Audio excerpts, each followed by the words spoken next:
হযরত শাহজালাল আন্তর্জাতিক বিমানবন্দরের কার্গো ভিলেজে অগ্নিকাণ্ডের ঘটনায় $1 বিলিয়ন বা 12,000 কোটি টাকার ক্ষয়ক্ষতি হয়েছে বলে জানিয়েছে exporters association of Bangladesh EAB।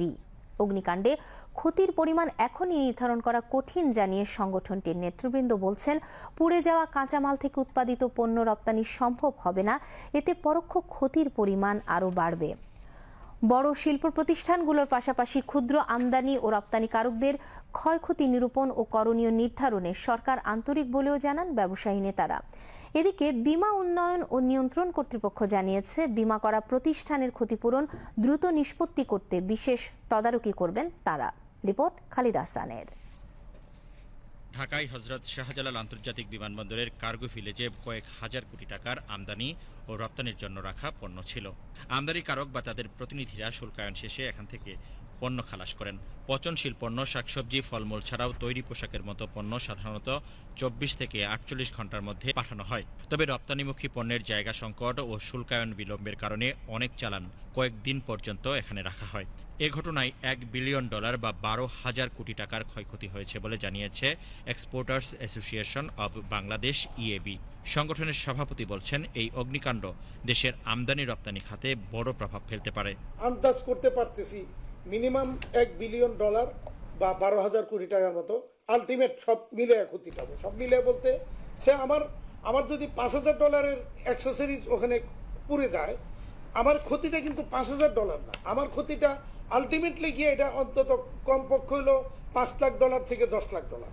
কারণ এই অ্যাক্সেসরিজ দিয়ে আমি কিন্তু শিপমেন্ট করতাম $5 লাখ বা $10 লাখ, ওইটাও কিন্তু আমার এখন থেমে গেল। তার মানে ক্ষতির পরিমাণটা অনেক বেশি। তো আমি অনুরোধ করব যে প্রতিদিনের মাল প্রতিদিন রিলিজ যাতে হতে পারে, এই ব্যবস্থা যেন সরকার করে, কাস্টম যেন করে। দেশের পণ্য আমদানি রপ্তানির অন্যতম গুরুত্বপূর্ণ কেন্দ্রে আগুন লাগার ঘটনা এবং তার নিয়ন্ত্রণে দীর্ঘ সময় লাগায় দেশের রপ্তানিকারকরা যেমন শঙ্কিত, বিদেশি ক্রেতারাও উদ্বিগ্ন। একই সাথে দেশের বিভিন্ন জায়গায় একের পর এক আগুন লাগার ঘটনা পরিকল্পিত নাশকতা কিনা সে ব্যাপারেও নিবিড় তদন্তের আহ্বান জানান ব্যবসায়ী নেতৃবৃন্দ। এই বিমানবন্দরের মতো এরকম একটা গুরুত্বপূর্ণ জায়গায় একটা KPI-তে প্রোটেকশন এবং ডিটেকশন এবং প্রোটেকশন সিস্টেম ছিল না কেন, বা এটা কাজ করলো না কেন, এইটার জন্য দায়ী কারা, এইটাও খুঁজে বের করতে হবে। নাশকতা নয়, এটা কোনোভাবে আমরা উড়িয়ে দিতে পারছি না। আমি কিন্তু এই প্রশ্ন তুলেছি যে এটা নাশকতা কিনা, এটা সরকার যেন খুঁজে বের করে। বড় শিল্প প্রতিষ্ঠানগুলোর পাশাপাশি ক্ষুদ্র আমদানি ও রপ্তানিকারকদের ক্ষয়ক্ষতি নিরূপণ ও করণীয় নির্ধারণের দাবি জানিয়েছেন ব্যবসায়ীরা। এক্ষেত্রে সরকার খুবই আন্তরিক বলেও জানান তারা। অতীতে আমরা এরকম বহু দেখেছি, ইন্স্যুরেন্সের কভারেজ পেতে বছরের পর বছর আমাদের ঘুরতে হয়। অনেক ক্ষেত্রে আমরা যা ক্লেম হয় তার 1/4, 1/5 পাই।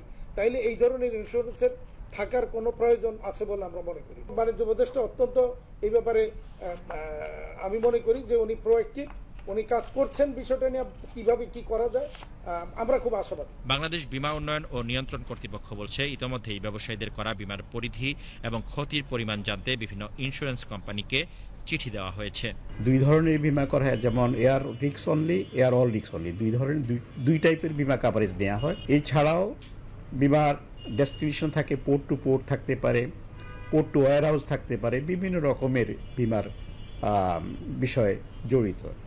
এখন বীমা দাবি কোনটা পাবে না ডিফাইন করে কোন ইনস্যুরড, অর্থাৎ কোন বীমা গ্রহীতা কোন ধরনের কাভারেজ নিয়েছে এবং কতটুকু স্থান কাভার করেছে। ইতিমধ্যে আমরা কোম্পানিগুলোকে চিঠি দিয়েছি যে আমরা তথ্য উপাত্ত সংগ্রহ করছি, কতগুলো সেখানে আপনার কত হাজার কোটি টাকা ক্ষতি হয়েছে এবং কোন কোম্পানি কতটুকু ক্ষতি তার উপরে বর্তাচ্ছে এবং কী কী কাভারেজ আছে এবং কতগুলো ইনস্যুর এখানে জড়িত। এগুলো সমস্ত তথ্য উপাত্তগুলো আমরা ইতিমধ্যে অলরেডি আমরা চিঠি দিয়ে দিয়েছি ইন্স্যুরেন্স কোম্পানিগুলোকে, সেখান থেকে আসলে আমরা বলতে পারবো। বীমা উন্নয়ন ও নিয়ন্ত্রণ কর্তৃপক্ষের পক্ষ থেকে আশ্বস্ত করা হয়েছে, এ ঘটনায় ক্ষতিগ্রস্তদের আইন মোতাবেক দ্রুত সময়ে দাবি নিষ্পত্তি করা হবে। এক্ষেত্রে বিশেষ তদারকি থাকবে নিয়ন্ত্রক সংস্থার। যথাযথভাবে বীমা যদি করে থাকে এবং বীমার নিয়ম কানুন অনুযায়ী, বীমা আইন অনুযায়ী বীমা দাবি নিষ্পত্তি হবে। আমরা এগুলো অত্যন্ত দৃঢ়ভাবে খেয়াল রাখবো।